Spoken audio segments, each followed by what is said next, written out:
څه شي د قطر خبرې پیچلې کړې دي.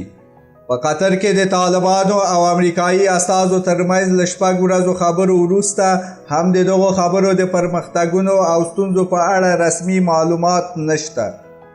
دواړو لورو په تېرو څو ورځو کې یوازې دومره ویلي چې خبرې ښې روانې دي او دوی ورته هیلهمند دي. طالبانو او امریکا بیا ویلي چې له افغانستان نه د بهرنیو ځواکونو پر وتلو او د چا پر ضد د افغان خاورې پر نه استعمال خبرې روانې دي. خو دا چې په دې برخه کې پرمختګونه او خنډونه څه دي یو لوری هم معلومات نه ورکوي.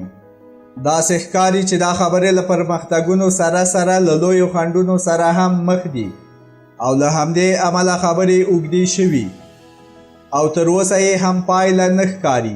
د امریکا د بهرنیو چارو وزیر مایک پامپیو هم ویلي چې په راتلونکو 2 اونیو کې قطر ته ورځي او هلته له خپلو استازو سره د سولې د خبرو په پرمختګ کې مرسته کوي. تر دې وړاندې د روسیې او ازبکستان د بهرنیو چارو وزیران هم قطر ته ورغلي وو. مایک پامپیو ویلي امریکا په افغانستان کې داسې جوړجاړی ته د رسیدو هڅه کوي چې د ټولو افغانانو حقونه پکې خوندي شي.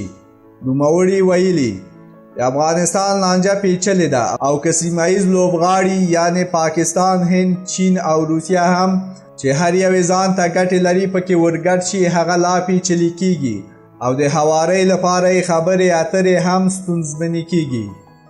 څه چې په دغو خبرو کې روښانه ده او د مایک پامپیو په خبرو کې هم څرک لیدل کیږي هغه دا دی چې طالبان له امریکا سره په خبرو کې یوازې نه دي. څه چې طالبان یې وایي سیمه ییز ملاتړ هم لري او هغه څه دي چې د طالبانو د غوښتنې ترڅنګ د سیمې غوښتنې هم پکې ځایږي. که څه هم ویل شوي چې د ځواکونو پر وتلو توافق شوی او په دې برخه کې ستونزه نشته، خو لا هم امریکا غواړي چې په افغانستان کې د پاتې کېدو لپاره لارې چارې ولټوي.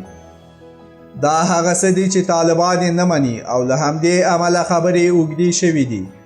د سیمې د هیوادونو دریځ له طالبانو سره مرسته کوي چې پر خپله خبره ودرېږي او دې چارې بیا امریکا ته ستونزې پیدا کړي چې پر طالبانو خپلې خبرې ومني. امریکا له طالبانو سره د خبرو له پیل وړاندې فکر کاوه چې خپلې اساسي غوښتنې پر طالبانو منلی شي، خو اوس داسې ښکاري چې دوی په دې چاره کې له خنډ سره مخ دي.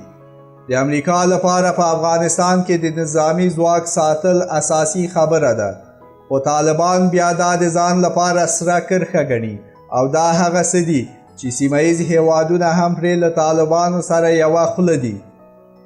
امریکا که د مخامخ نظامی ځواک غوښتنه نه کوي، خو د امریکا پر ضد د افغان خاورې د نه استعمال په بحث کې دا غوښتنه کوي. اوس داسې ښکاري چې همدې چارې خبرې له خنډ سره مخ کړي دي او په راتلونکو څو ورځو کې به معلومه شي چې امریکا کومه بله لاره مني او که د خپلو غوښتنو پر منلو ټینګار کوي. مننه چې د ویډیو تر پایه موږ سره وئ. که د افغانستان اکسپرس چینل مو نه سبسکرایب کړی نو مهرباني وکړئ دا چینل سبسکرایب کړئ تر څو په راتلونکي کې زموږ ویډیوګانې له لاسه ور نه کړئ.